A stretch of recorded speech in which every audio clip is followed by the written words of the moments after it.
Senior శాసనసభ్యులు హరీష్ రావు గారి ప్రతి మాటను కూడా గౌరవిస్తాం అధ్యక్ష. ఎందుకంటే వారు కూడా లెజిస్లేటివ్ మంత్రిగా కూడా పనిచేశారు, ఫైనాన్స్ మినిస్టర్గా పనిచేశారు. మేము ఈరోజు మరి ఆ రాహుల్ గాంధీ గారి ప్రస్తావన తీసుకొచ్చారు.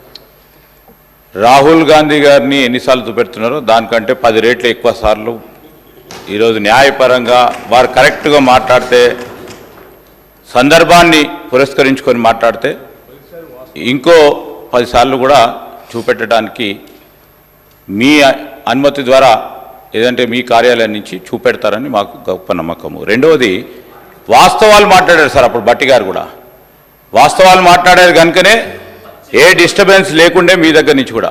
దయచేసి హరీష్ రావు గారు కూడా వారికి ఉన్న అనుభవాన్ని ఉపయోగించుకొని వాస్తవాలు మాట్లాడితే తప్పకుండా సభ సజావుగా జరుగుతుందని మా అభిప్రాయం అధ్యక్ష.